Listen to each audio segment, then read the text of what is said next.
Summary of Dare to Lead by Brené Brown. Introduction. When interviewing leaders for her book, author Brené Brown asked what it is that leaders need to be successful in a complex, rapidly changing environment. While the responses varied, there was one answer that came up time and time again. We need braver leaders and more courageous cultures. However, when Brown asked these leaders what courage and brave leadership looked like, they seemed to agree that courage is something you have or you don't. Additionally, they easily identified problematic behaviors and cultural norms that corrode trust and courage. The first problematic behavior is that we avoid tough conversations, including giving honest, productive feedback.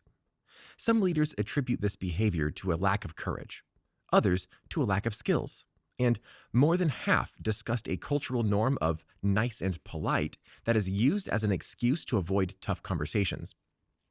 As a result, there is a lack of clarity, which diminishes trust and engagement and fosters passive-aggressive behavior, like talking behind people's backs. While this may be a cultural concern in many workplaces and organizations, deep down, the cause of this lack of courage stems from deeply rooted human issues. Thanks to the research completed by Brown and her team, they stumbled upon a very clear, very hopeful finding of courage. Courage is a collection of 4 skill sets that can be taught, observed, and measured. They are rumbling with vulnerability, living into our values, braving trust, and learning to rise. Throughout Dare to Lead, you'll learn about the foundational skills of courage building that you need to become a daring leader. You'll then be provided with the tools, practices, and behaviors that are critical for building muscle memory for living these concepts. In the end, you'll have everything you need to become the bravest leader you can be. Chapter 1. Lean into vulnerability. What is vulnerability? Author Brené Brown has spent the past 2 decades learning about vulnerability. She believes that vulnerability is not about winning or losing, but simply having the courage to show up when you can't control the outcome. So what does vulnerability look like? It's the first date after a divorce. It's talking about your race to your team. It's trying to get pregnant after a miscarriage, starting a business, watching a child leave for college, apologizing to a colleague, getting feedback, getting fired, firing someone. As you may have guessed, vulnerable experiences are far from easy. They make us feel anxious, scared, and uncertain. We have all felt vulnerability at some point, yet there are still many damaging myths surrounding vulnerability. The first is that it is a weakness. We indeed feel vulnerable when we experience times of uncertainty, risk, and emotional exposure. But when standing in front of brave soldiers in 2014, Brené Brown asked them to provide a single example of courage that they have witnessed or experienced that didn't require vulnerability. As it turns out, not one soldier could think of a single act of courage that didn't require managing massive vulnerability. In other words, vulnerability requires courage, not weakness. Vulnerability isn't only associated with hard emotions like courage, but all emotions. In fact, to feel is to be vulnerable. Believing that vulnerability is weakness is believing that feeling is weakness. The truth is, we are emotional beings, and vulnerability is the birthplace of some of the greatest emotions humans can experience, like love, belonging, and joy. Furthermore, without vulnerability, there was no creativity or innovation. But why? Well, there was nothing more uncertain than the creative process. And there is absolutely no innovation without failure. As comedian Amy Poehler states, it's very hard to have ideas. It's very hard to put yourself out there. It's very hard to be vulnerable. But those people that do that are the dreamers, the thinkers, and the creators. They are the magic people of the world. Lastly, it is our ability to change, to have hard conversations, to give tough feedback, and resilience that are foundational skills that make up daring leadership, all of which are born of vulnerability. Chapter 2. Daring leaders provide tough, honest feedback. It was in the earliest days of building her company that author Brené Brown experienced one of her first hard truths. She found herself sitting at a table with her team after they asked to meet for an hour. She had a sinking feeling that she was about to hear criticisms and everything she was doing wrong. Her CFO began with, "We need to rumble with you on a growing concern about how we're working together."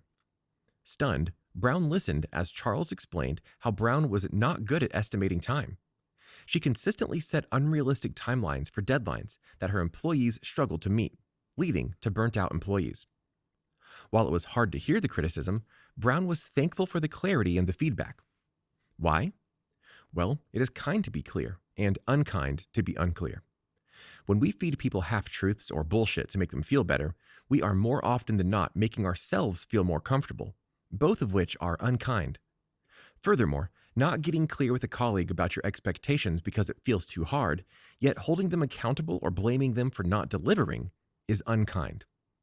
For instance, Brown's colleagues expressed how frustrating and demoralizing it was for Brown to continue pitching ideas and timelines that were completely unrealistic, and then have Brown look at them as if they were crushing her dreams when they were honest about the timeline and cost. It is much kinder to be clear and honest. Additionally, one of the most important learnings that Brown has learned is that leaders must either invest a reasonable amount of time attending to fears and feelings, or squander an unreasonable amount of time trying to manage ineffective and unproductive behavior. For instance, you may find yourself addressing an employee about the same issue over and over again. Typically, you might make up a story about the person's behavior as being difficult, or perhaps tell yourself that he is just testing you. The problem, however, is that you haven't dug deep enough. You haven't had a hard enough conversation. Here is where Brown suggests that you simply stop talking. That's right. Stop talking and listen. Really listen. Don't formulate a response while they're talking, and don't try to make them get to their point faster. Simply listen and keep a lot of space in the conversation. Another important thing is to stop taking responsibility for their emotions. Others are allowed to feel pissed, sad, surprised, or elated, but boundaries must be set. For example, being angry is okay, but yelling is not. Being frustrated is okay, but interrupting people and rolling your eyes is not. Emotions and different opinions are okay, but passive-aggressive comments are not. Lastly, it's okay to take a timeout. When a meeting becomes unproductive, call a timeout and give everyone 10 minutes to walk around or catch their breath. Chapter 3. Core values act as a North Star and guide you throughout life's decisions. The workplace can often feel like an arena. A place where we're trying to be really brave can also become confusing and overwhelming with noises, distractions, and cynics in the stands. The battle can bring out the worst in us, and when the cynics become too loud, we might be tempted to just exit the arena. In these moments, we put our other voices in front of our own, and we forget what made us go into the arena in the first place. Most importantly, we forget our values. If you think about it, it is often our values that lead us into the arena.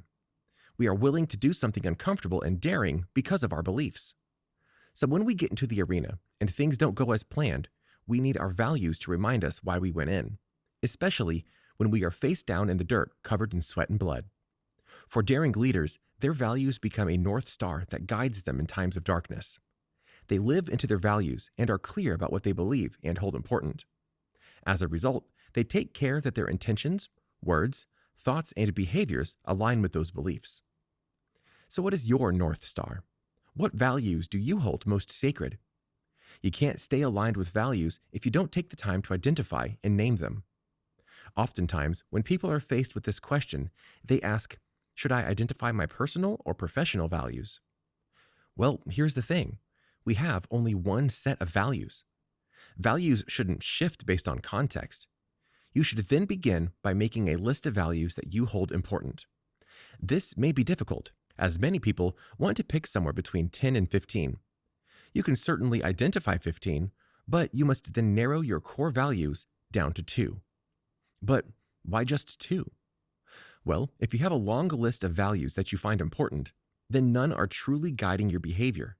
As a result, those values become a list of words that hold no true meaning. For Brené Brown, her 2 central values are faith and courage. Of course, her family is important to her as well, so why doesn't she choose family as a core value? She realized that while her family is the most important thing in her life, her commitment to them is fueled by her faith and courage. For example, when she turns down an exciting work opportunity for time with her family, she is leaning into her courage and faith. So, choose one or two values, hold them close, and use them to help you find your way in the dark. Chapter 4. Use the braving inventory to establish trust. Oftentimes, we feel the most vulnerable when our trustworthiness is being questioned. It's almost if we transform immediately. We engage our shields, put up our armor, and close our hearts. Once we're in lockdown mode, we struggle to process anything that is being said because our limbic system has been hijacked, forcing us into an emotional survival mode. And while most of us believe that we are trustworthy, we only trust a handful of our colleagues. Something doesn't quite add up. Well, according to Charles Feltman, trust is defined as choosing to risk making something you value vulnerable to another person's actions. Therefore, distrust is deciding that what is important to me is not safe with this person in this situation, or any situation. With these definitions, it's quite easy to see why we go into survival mode when the topic of trust comes up. Trust is hard to talk about, but it's one of the most important values that any organization can uphold. It is the glue that holds teams and organizations together. So before we can begin to build trust within an organization, we must first determine what the concept of trust means. To help us define trust, Brené Brown has created an acronym, BRAVING, for the 7 behaviors that encourage trust, and it can become a useful way to take inventory of various strengths and weaknesses within a working relationship. The B stands for boundaries. This means respecting one another's boundaries and asking questions when you are unclear about what's okay and not okay. Boundaries also mean you are willing to say no. The R stands for reliability, or doing what you say you'll do. This means staying aware of your competencies and limitations so that you don't overpromise and can deliver on commitments. The A stands for accountability, which means owning your mistakes, apologizing, and making amends. Next, the V stands for vault. Think of your mind as a vault of information that other people have shared with you. You shouldn't share that information or experiences that are not yours to share. Confidences need to be kept, and that means avoiding sharing information about other people that should be confidential. The I stands for integrity, in which you choose courage over comfort. You choose what is right over what is fun, fast, or easy, and you choose to practice your values rather than simply talking about them. The N stands for non-judgment, which means you can ask for what you need and talk to one another about how you feel without judgment. Finally, the G stands for generosity, in which you are consistently generous in your interpretations of the intentions, words, and actions of others. By putting the braving inventory into practice, you can become a daring leader who is both courageous and trustworthy. Chapter 5. Learn how to fail. When you go skydiving, you spend a lot of time learning how to hit the ground. By jumping off a ladder, you learn how to prepare for the hard landing to avoid breaking limbs, serious injuries, etc. The same is true in leadership. You can't expect people to be brave and risk failure without being prepared for the hard landings. This means daring leaders must learn how to be resilient. Brené Brown found some unexpected findings in her leadership research about the timing of teaching the skills needed for resilience. Oftentimes, leaders and executive coaches gather people together and try to teach resilience after there's been a setback or failure. This is similar to teaching first-time skydivers how to land after they hit the ground, or worse, as they're free-falling. In other words, when it comes to teaching leaders resilience skills, timing is crucial. In fact, teaching these skills up front is key to building daring, courageous leaders. When you teach falling and failing up front, people learn better how to get up once they're already on the ground. As a result, they will be more prepared to get back up and become more willing to take courageous risks. It's essentially telling leaders, we expect you to be brave. That means you should expect to fail. We've got a plan. So when companies fail to teach resilience skills in their organization, they are essentially deterring people from becoming brave leaders. And with millennials making up 35% of the American labor force, the largest represented generation, teaching people how to embrace failure as a learning opportunity is even more important. Oftentimes, millennials haven't learned how to have hard conversations. They rely on technology to have those tough confrontations, which is why Brown's company makes it a priority to teach failing and resilience skills immediately. Almost every millennial who goes through the Daring Leadership program says something along the lines of, "I never learned how to have these kinds of conversations. I never learned about emotions or how to talk so openly about failure. And I've never seen it modeled." When you're used to using technology for everything, these hard-to-face conversations are awkward and so intense. It is the job of the company to normalize failure, broaden perspectives, and foster bravery amongst its employees.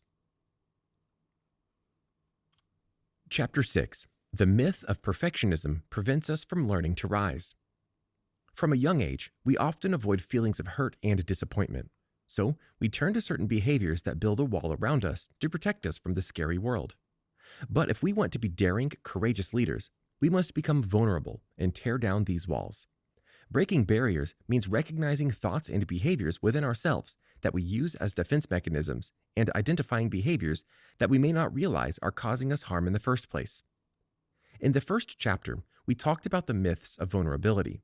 Now, it's time to discuss the mythology surrounding perfectionism.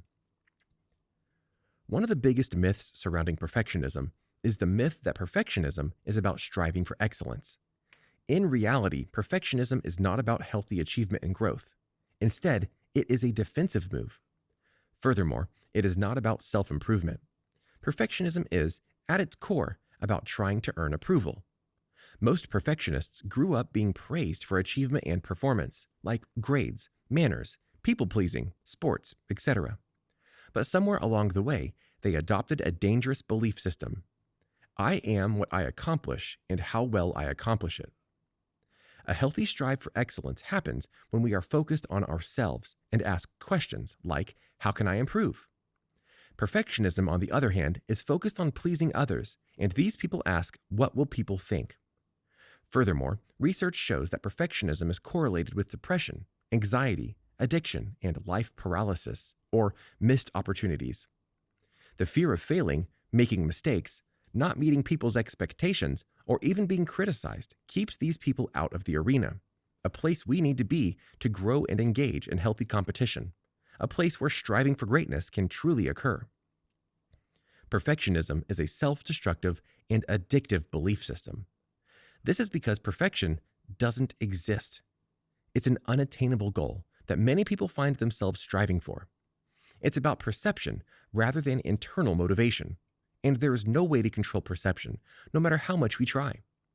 Perfectionism is addictive because when we do feel those vulnerable feelings like shame, judgment, and blame, we often make the excuse of, I just wasn't perfect enough.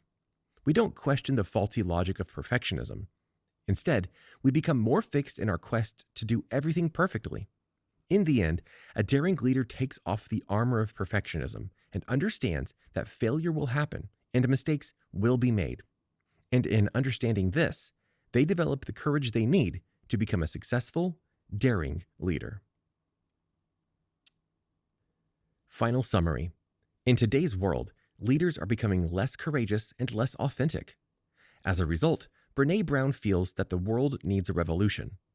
We need to take off our armor, rumble with vulnerability, live into our values, trust with open hearts, and learn to rise so we can reclaim authorship of our own stories and lives.